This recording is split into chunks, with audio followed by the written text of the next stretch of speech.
Baik, terima kasih. Salam Pastor Paul, salam Bu Ana, salam Bapak Ibu semua yang hadir di live Zoom dan di live YouTube. Puji Tuhan, kembali kita membaca firman Tuhan dari kitab Ayub. Ayub 39 ayat 1 sampai 30. Demikian firman Tuhan. Sampai 30, Pak Awi. Sampai 38.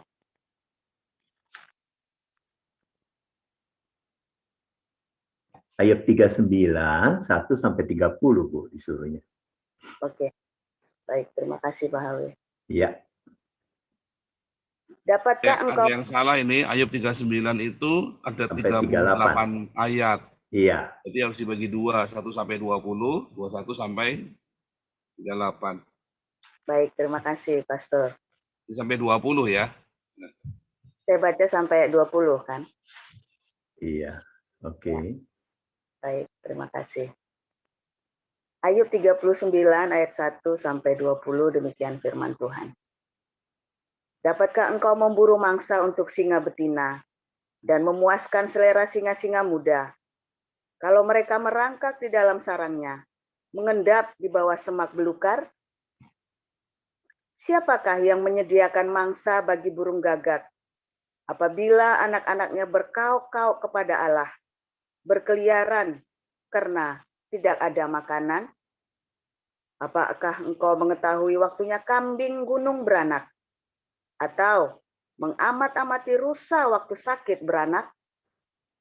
Dapatkah engkau menghitung berapa lama sampai genap bulannya? Dan mengetahui waktunya beranak? Dengan membungkukkan diri, mereka melahirkan anak-anaknya dan mengeluarkan isi kandungannya. Anak-anaknya menjadi kuat dan besar di padang. Mereka pergi dan tidak kembali lagi kepada induknya. Siapakah yang mengumbar keledai liar? Atau siapakah yang membuka tali tambatan keledai jalang? Kepadanya telah kuberikan tanah dataran sebagai tempat kediamannya, dan padang masin sebagai tempat tinggalnya. Ia menertawakan keramaian kota, riak si pengiring. Ia menjelajah gunung-gunung padang rumputnya dan mencari apa saja yang hijau. Apakah lembu hutan mau takluk kepadamu atau bermalam dekat palunganmu? Dapatkah engkau memaksa lembu hutan mengikuti alur bajak dengan keluhan? Atau apakah ia akan menyisir tanah lembah mengikuti engkau? Percayakah engkau kepadanya karena kekuatannya sangat besar? Atau kau serahkankah kepadanya pekerjaanmu yang berat? Apakah engkau menaruh kepercayaan kepadanya bahwa ia akan membawa pulang hasil tanahmu dan mengumpulkannya di tempat pengirikanmu? Dengan riang, sayap burung unta berkepak-kepak. Tetapi apakah kepak dan bulu itu menaruh kasih sayang? Sebab telurnya ditinggalkannya di tanah dan dibiarkannya menjadi panas di dalam pasir. Tetapi lupa bahwa telur itu dapat terpijak kaki dan diinjak-injak oleh binatang-binatang liar. Ia memperlakukan anak-anaknya dengan keras, seolah-olah bukan anaknya sendiri. Ia tidak peduli kalau jerih payahnya sia-sia, karena Allah tidak memberikannya hikmat dan tidak membagikan pengertian kepadanya. Demikian pembacaan firman. Baik, saya lanjutkan Pak Awi. Iya, silakan Bu. Sampai 38 ya. Ya, apabila ia dengan megah mengepakkan sayapnya, maka ia menertawakan kuda dan penunggangnya. Engkaulah yang memberi tenaga kepada kuda? Engkaukah yang mengenakan surai pada tengkuknya? Engkaukah yang membuat dia melompat seperti belalang? Ringkiknya yang dahsyat mengerikan. Ia menggaruk tanah lembah dengan gembira, Dengan kekuatan ia maju menghadapi senjata. Kedahsyatan ditertawakannya, ia tidak pernah kecut hati, dan ia pantang mundur menghadapi pedang. Di atas dia tabung panah gemerencing, tombak dan lembing gemerlapan. Dengan garang dan galak dilulurinya tanah, dan ia meronta-ronta kalau kedengaran bunyi sangkakala. Ia meringkik setiap kali sangkakala ditiup, dan dari jauh sudah diciumnya perang. Gertak para panglima dan peki.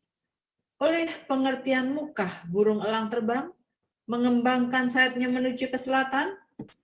Atas perintahmu kah Raja Wali terbang membumbung dan membuat sarangnya di tempat yang tinggi? Ia diam dan bersarang di bukit batu, di puncak bukit batu dan di gunung yang sulit didatangi. Dari sana ia mengintai, mencari mangsa, dari jauh matanya mengamat-amati, anak-anaknya menghirup darah, dan di mana ada yang tewas disitulah dia. Terima kasih Bu Vivin. Pak Apeng Kue, kalau begitu bisa baca dari Lukas 12 ayat 1 sampai 29 gitu ya Pak. Bisa Pak? Oke, siap. Ya, terima kasih. Sementara itu beribu-ribu orang banyak telah berkerumun sehingga mereka berdesak-desakan. Lalu Yesus mulai mengajar. Pertama-tama kepada murid-muridnya, katanya, waspadalah terhadap ragi, yaitu kemunafikan orang Farisi. Tidak ada seorang pun, tidak ada sesuatu pun yang tertutup yang tidak akan dibuka, dan tidak ada sesuatu pun yang tersembunyi yang tidak akan diketahui.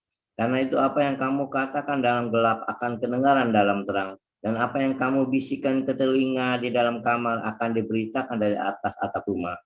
Aku berkata kepadamu, hai sahabat-sahabatku, janganlah kamu takut terhadap mereka yang tidak dapat membunuh tubuh dan kemudian tidak dapat berbuat apa-apa lagi. Aku akan menunjukkan kepada kamu siapa yang harus kamu takuti.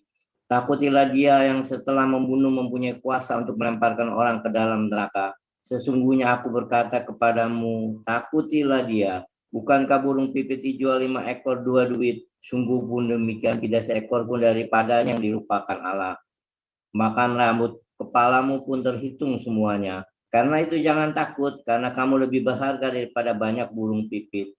Aku berkata kepadamu, setiap orang yang mengakui aku di depan manusia, Anak manusia juga akan mengakui dia di depan malaikat-malaikat Allah.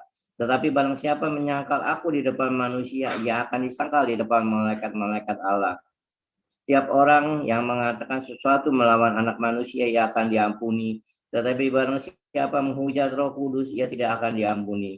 Apabila orang menghadapkan kamu kepada majelis-majelis atau kepada pemerintah dan penguasa-penguasa, janganlah kamu khawatir bagaimana dan apa yang harus kamu katakan untuk membela dirimu.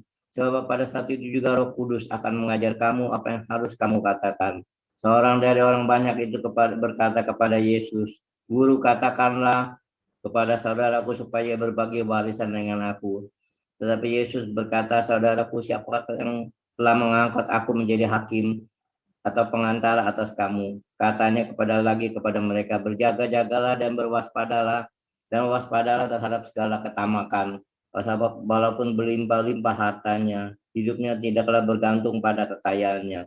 Kemudian ia mengatakan kepada mereka suatu perumpamaan, katanya, ada seorang kaya, tanahnya berlimpah-limpah hasilnya. Ia bertanya dalam hatinya, apakah yang harus aku perbuat? Sebab aku tidak mempunyai tempat di mana aku dapat menyimpan hasil tanahku. Lalu katanya, inilah yang akan aku perbuat. Aku akan merombak lumbung-lumbungku dan aku akan mendirikan yang lebih besar dan aku akan menyimpan di dalamnya segala gandum dan barang-barangku. Sesudah itu aku akan berkata kepada jiwaku, jiwaku, ada padamu banyak barang tertimbun untuk bertahun-tahun lamanya. Beristirahatlah, makanlah, minumlah dan bersenang-senanglah. Tetapi firman Allah kepadanya, hai engkau orang bodoh, pada malam ini juga jiwamu akan diambil daripadamu. Dan apa yang telah kau sediakan, untuk siapakah itu nanti? Demikianlah jadi dengan orang yang mengumpulkan.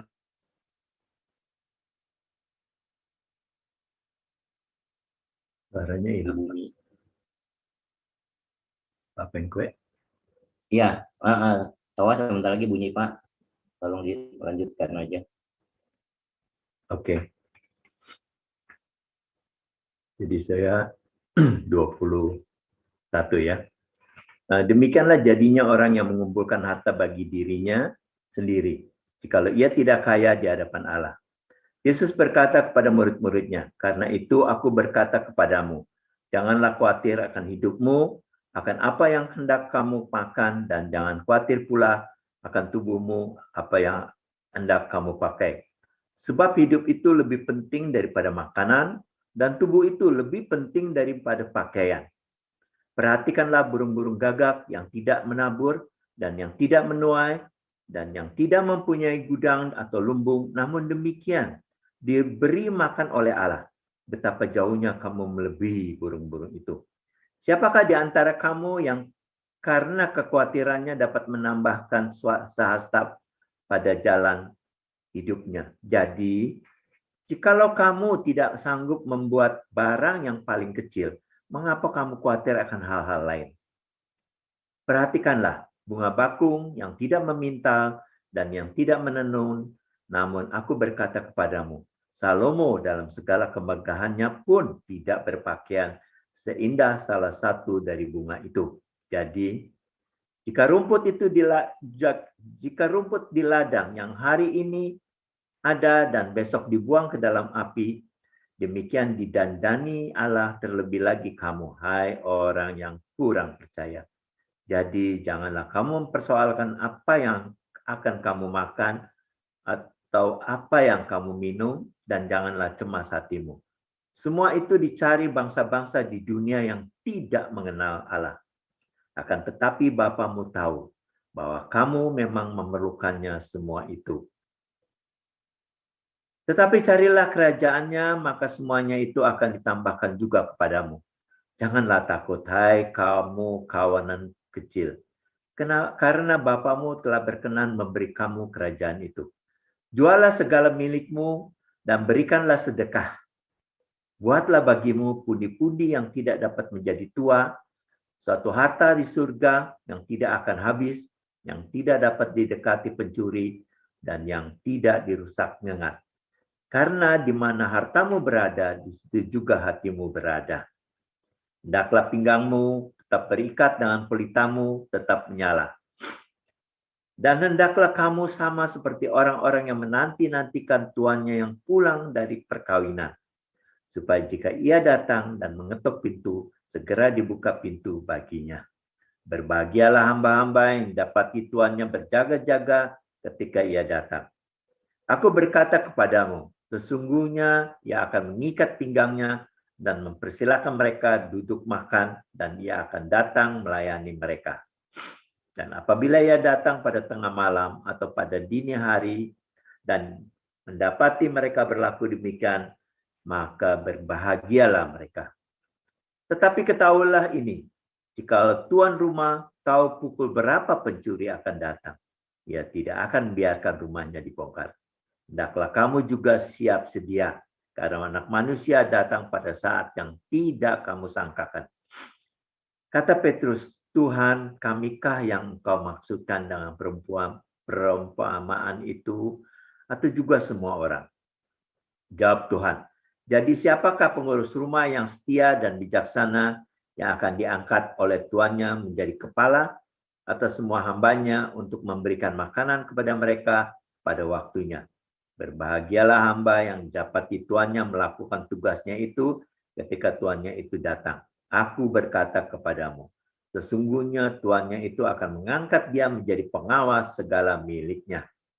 Akan tetapi, kalau hamba itu jahat dan berkata di dalam hatinya, Tuanku tidak datang-datang, lalu ia memulai memukul hamba-hamba laki-laki dan hamba-hamba perempuan dan makan, minum, dan mabuk, maka Tuhan hamba itu akan datang pada hari yang tidak disangkanya dan pada saat yang tidak diketahuinya, dan akan membunuh dia dengan membuat dia senasib dengan orang-orang yang tidak setia. Adapun hamba yang tahu akan kehendak tuannya, tetapi yang tidak mengadakan persiapan atau tidak melakukan apa yang dikehendaki tuannya, ia akan menerima banyak pukulan. Tetapi barang siapa tidak tahu akan kehendak tuannya dan melakukan apa yang harus mendatangkan pukulan, ia akan menerima sedikit pukulan.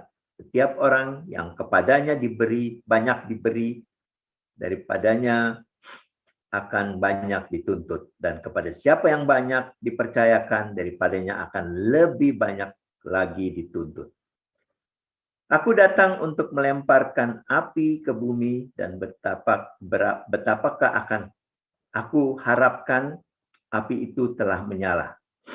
Aku harus menerima baptisan, dan betapakah susahnya hatiku sebelum hal itu berlangsung. Kamu menyangka bahwa aku datang untuk membawa damai di atas bumi? Bukan, kataku kepadamu, bukan damai, melainkan pertentangan. Karena mulai dari sekarang akan ada pertentangan antara 5 orang di dalam satu rumah. 3 melawan 2, dan 2 melawan 3. Mereka akan saling bertentangan. Ayah melawan anaknya laki-laki, dan anak laki-laki melawan ayahnya. Ibu melawan anaknya perempuan, dan anak perempuan melawan ibunya. Ibu mertua melawan menantunya perempuan, dan menantu perempuan melawan ibu mertuanya. Yesus berkata pula kepada orang banyak, apabila kamu melihat awan naik di sebelah barat, segera kamu berkata akan datang hujan, dan hal itu memang terjadi. Dan apabila kamu melihat angin selatan bertiup, dan kamu berkata hari akan terik, maka hal itu memang terjadi. Hai orang-orang munafik, rupa bumi dan langit kamu tahu menilainya. Mengapakah kamu tidak dapat menilai zaman ini? Dan mengapakah engkau yang tidak memutuskan sendiri apa yang benar?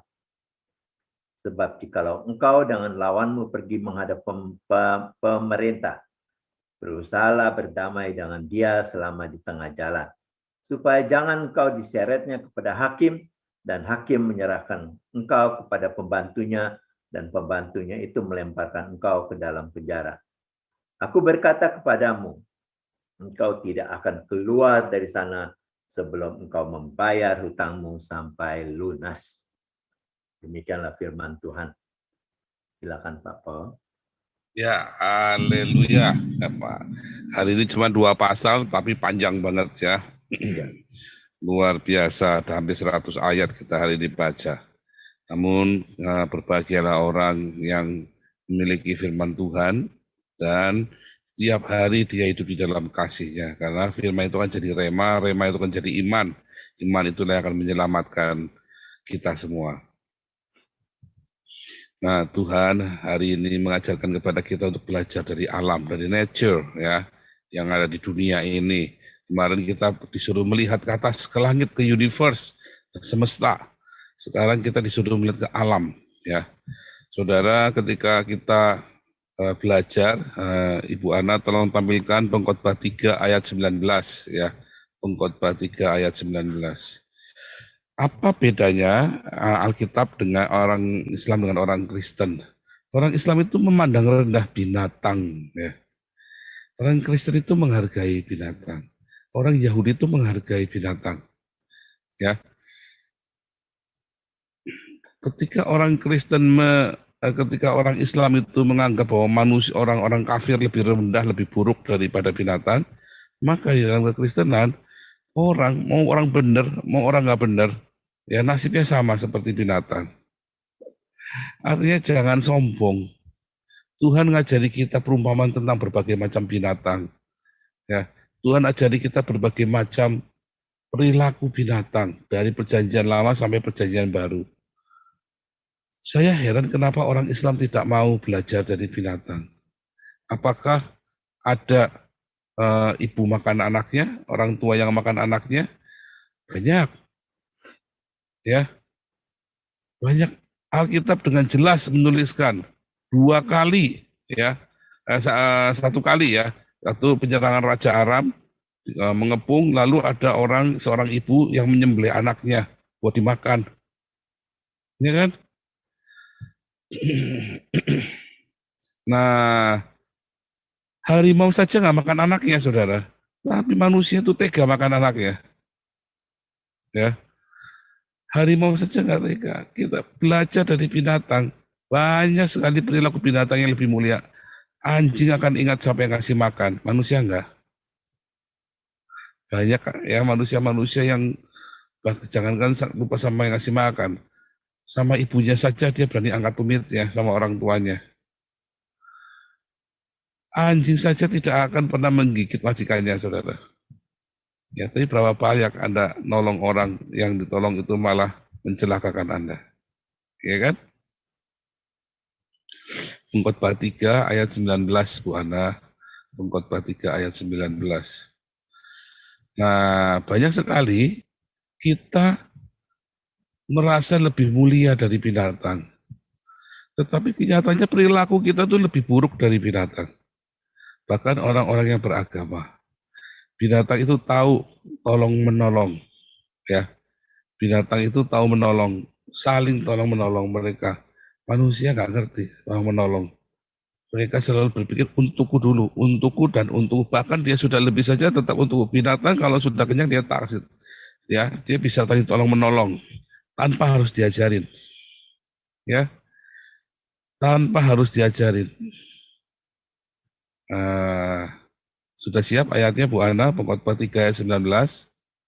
Ini Bu Ana ada di sini nggak nih? Tadi Jangan-jangan udah keluar, Pak. Terus mati sign lagi. out ya? Iya. Tadi sih udah keluar. Udah deh, masuk. Ya. Pengkhotbah 3 ayat 19. Nah, kenapa ini nggak bisa ditampilkan ini? Saya punya karena saya di lantai 3, Bu Ana di lantai 1 ini. Iya.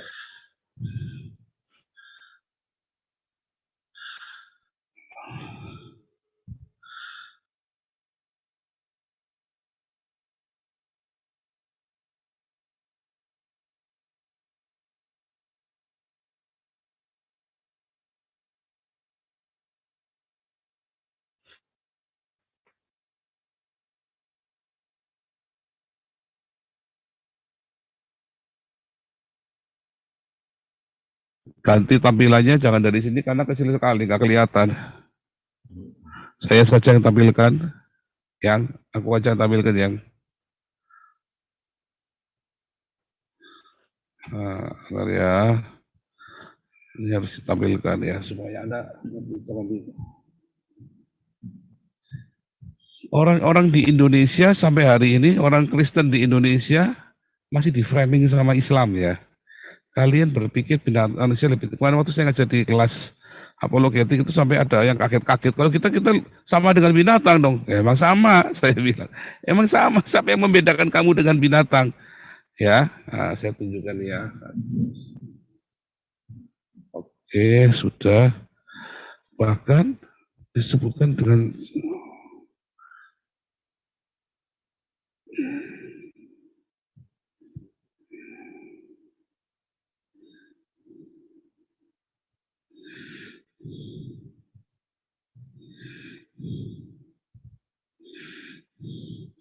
ya, lihat ya ayatnya nih.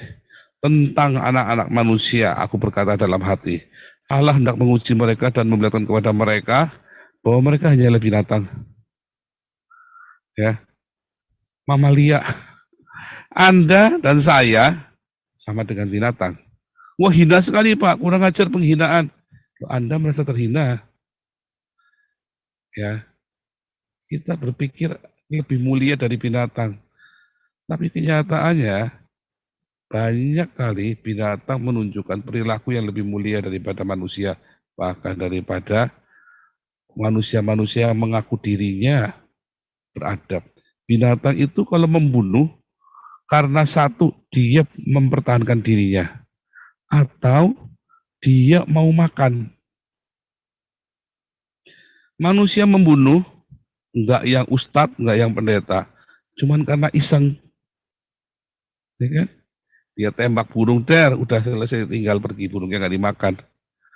Dia tembak ular, ularnya dikasih air keras. Dia tembak tupai, dia tembak binatang, cuma dikasih air keras saja, cuman buat hiasan di rumahnya. Ya kan? Binatang membunuh itu untuk bertahan hidup karena dia diserang atau dia mau makan. Dia tahu apa arti berilah pada kami makanan kami yang secukupnya. Hari ini dia makan, besok dia cari makan lagi. Ya kan? Manusia mengumpulkan makanannya, bukan ngumpulin makanan, saudara. Disia-siakan setiap kali dia makan, dia bunuh, dan dia hanya ambil sedikit. Ya kan? Sehingga di mana lebih baiknya manusia dari binatang? Karena banyak kali menunjukkan bahwa binatang lebih baik. Pada akal budinya, Pak. Enggak. Anda kalau ngerti bagian struktur bangunan terhebat yang dibuat, pernah ada, itu dibangun oleh semut. Ya kan? Dia bikin struktur komunitas. Manusia kalah loh bikin strukturnya lebih rapi. Sehingga ketika banjir mereka bisa gak kebanjiran loh. Semut-semut ini. Ya kan? Karena mereka tahu bagaimana membuat kantung-kantung sehingga kalau banjir pun mereka gak kebanjiran. Walaupun sekarangnya ada di tanah.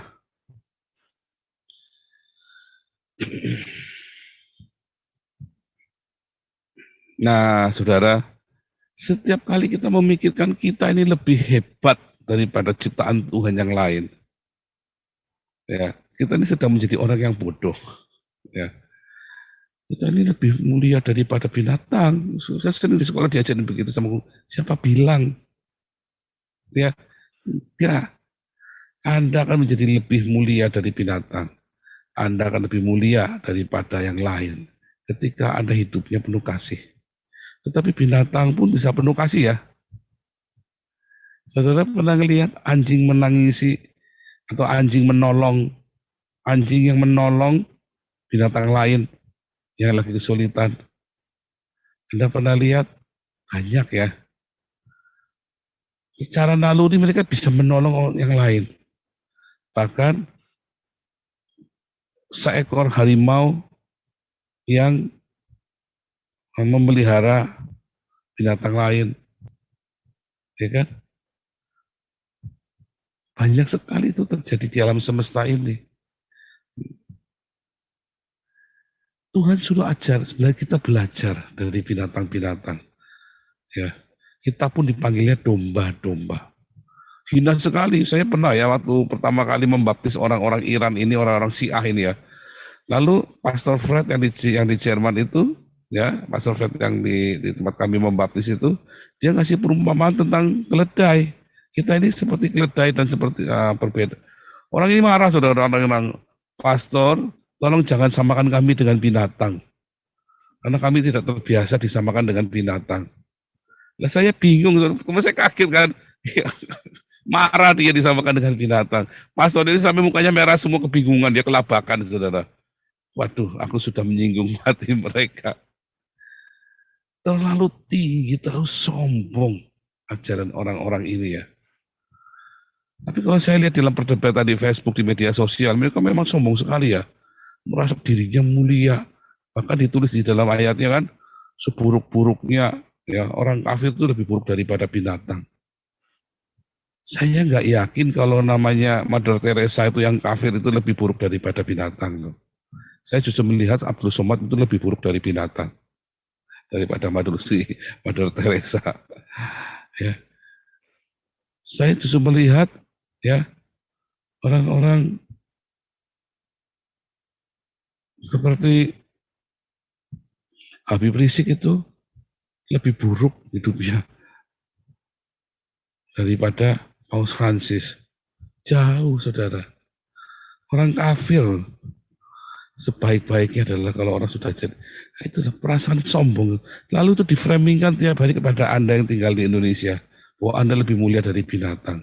Kalau di Eropa sih, kalau di gereja-gereja Eropa, nggak ada ya khotbah manusia lebih mulia daripada binatang ya.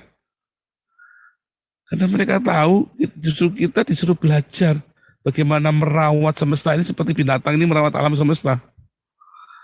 Khotbah-khotbahnya kalau di gereja Eropa ini sudah environment ya. Beda ya. Karena di Indonesia khotbahnya masih tentang teologi kemakmuran, ya kan. Di sini khotbahnya itu bagaimana merawat alam semesta loh, sudah tiap minggu khotbahnya itu. Bagaimana Anda merawat semesta sama seperti binatang itu merawat alam semesta ini loh. Ketika manusia menghancurkannya, binatang ini merawatnya. Tuhan itu suruh kita belajar ya dari alam semesta ini. dari binatang-binatang ini, bagaimana mereka merawat satu sama lain. Ada kalanya kita harus menumpahkan darah, tetapi secukupnya. Kalau manusia itu nggak pakai kata cukup, saudara, namanya menumpahkan darah. Perang pun kalau bisa yang mati semuanya, mati semua. Binatang enggak, secukupnya. Begitu sudah selesai, mereka cuma saling ancam, terus udah pergi mereka meninggalkan musuh-musuhnya. Bahkan tawuran ya, kalau Anda melihat tawuran binatang buas pun secukupnya, saudara. Manusia enggak cukup, enggak puas kalau belum dibalas dendamnya, kalau belum dihabiskan lawan-lawannya. Bahkan mereka berperang atas nama agama yang sama sekali nggak merugikan mereka kan. Kalau ada orang Islam Kristen hidup bersamaan, siapa yang dirugikan coba? Nggak ada. Tetapi kemudian mereka saling bunuh karena dia Islam, karena dia Kristen. Wah, itu dikotbahkan juga di sini, saudara. Kamu saling bunuh karena kamu Kristen, karena kamu Islam, karena kamu Katolik, karena kamu Protestan, karena kamu Syiah, Ahmadiyah. Nah, Tuhan ngajari kepada kita di dalam penderitaan, ya, untuk belajar dari binatang-binatang ini, yang mereka tetap menaruh harapnya kepada Tuhan. Mereka menaruh harapnya, makanya pemberitaan Injil itu bukan hanya kepada beritakanlah Injil kepada manusia saja. Enggak, saudara. Markus 16 itu jelas ya, beritakanlah Injil kepada segala makhluk. Loh Pak, makhluk masa saya injili Pak? Bertobatlah Tuhan Yesus, kalau kamu tidak terima Tuhan Yesus, kamu jahai anjingku, kamu akan mati masuk neraka. Loh, karena kamu mengartikan Injilnya kayak orang Islam. Injil itu, kita balik lagi ke maknanya. Apakah arti kata Injil? Injil itu evangelion, kabar sukacita. Ketika ada anjing di pinggir jalan, yang lumpuh habis ditabrak, kamu tolong. Lalu kamu memberitakan kabar sukacita kepada si anjing ini dengan membawanya ke rumahmu dirawat. Ya kan? Ketika Anda merawat binatang-binatang yang terluka ini kan Anda sedang memberitakan kabar sukacita kan? Ketika ada orang-orang yang, kalau Anda lihat di Indonesia itu ya, saya jarang sekali ngelihat burung bagus di alam liar ya. Kalau ada burung bagus pasti sudah ditangkepin. Adanya kalau Anda di hutan, ngelihat burung-burung bagus itu hanya di hutan. Ya, bahkan Anda pergi ke desa pun sudah nggak ada burung kutilang apa segala macam. Dulu waktu kecil iya mungkin 1-2 ya.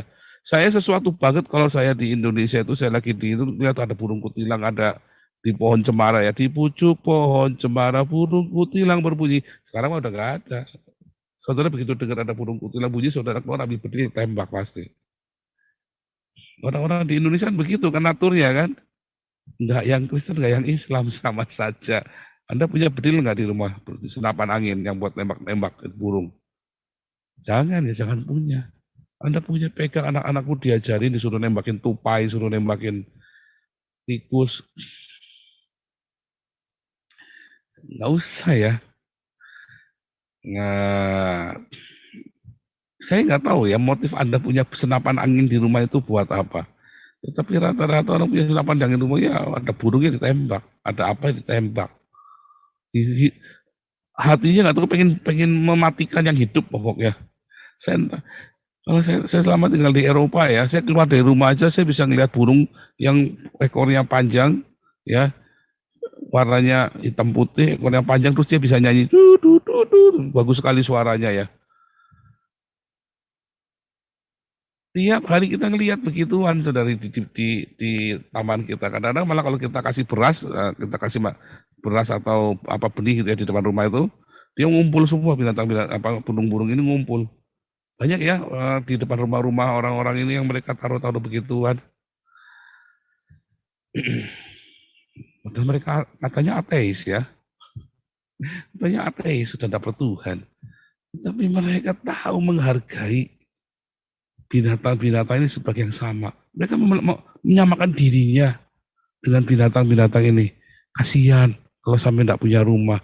Kalau ada sampai burung jatuh, apa ada sarang jatuh, kalau di Indonesia langsung diambil, taruh di sangkar. Mereka enggak, saudara. Diambil lagi, taruh di pohonnya. Kalau Anda kami taruh di sangkar kan, Haji Mumpung, wih rezeki nomplok nih, dapat anak pitik ini. Ngelihat ini gedenya anak pitiknya kayak apa nih, wah begitu anu ya dimakan nanti kalau sudah besar disembelih sendiri. Ya kan dan disangkar, kasihan. Kalau mereka nggak taruh di pohonnya lagi, ya. Atau mereka taruhan pohon, kalau pohonnya sudah rontok, ya mereka taruh di tempat yang tinggi, bikinkan. Mereka malah sengaja bikin sarang-sarang di atas itu, sengaja dibikinkan buat burung-burung merpati itu di tengah kota. Ajaib ya. Bagaimana bisa? Ketika orang-orang ini malah justru melakukan perintah atau orang-orang yang katanya tidak bertuhan ini malah justru menghargai binatang-binatang ini daripada orang-orang yang katanya bertuhan. Nah, dan hidup mereka jadi lebih makmur ya. Hidup mereka jadi lebih sejahtera kan. Anda amatin deh. Negara-negara yang sejahtera. Kayak jangan bilang Arab Saudi binatang nggak dihargai. Anda kalau di Eropa, di Belanda, atau di Jerman, Anda motong ayam, nggak tuntas, ayamnya seminggu masih jalan-jalan, Anda bisa masuk penjara loh. Kalau di Indonesia malah jadi tontonan masuk ke YouTube ya, masuk ke TV One. TV One memang beda.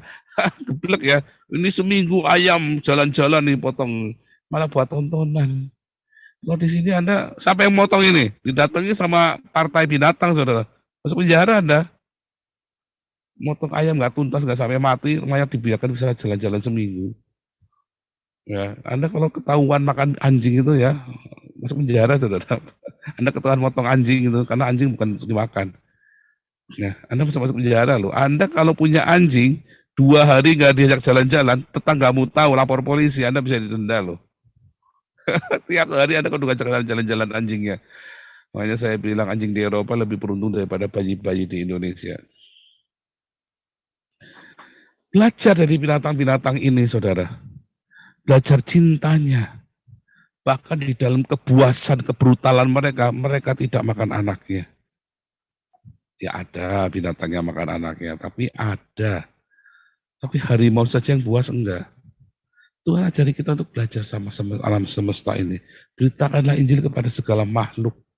Kabar sukacita itu bagi tanaman-tanaman. Kalau Anda nyemprotin terus pakai pestisida, Anda punya rumah ya, di taman Anda itu Anda semprotin pakai pestisida. Anda cuma mau bunuh 3-4 ekor ulat, ya kan? Lalu Anda pakai pestisida sudah jemprot ya saudara. Tetanggamu keracunan, racunnya itu kemana-mana, kelewatan ya.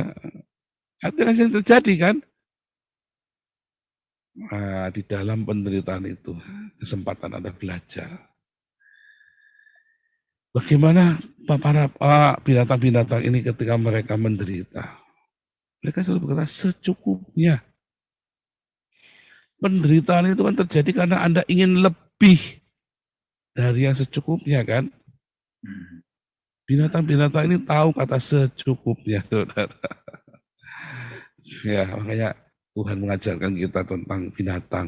Tuhan mengajarkan kita tentang nature, tentang tanaman, tentang bunga-bunga, tentang kehidupan di alam ini. Kita disuruh belajar.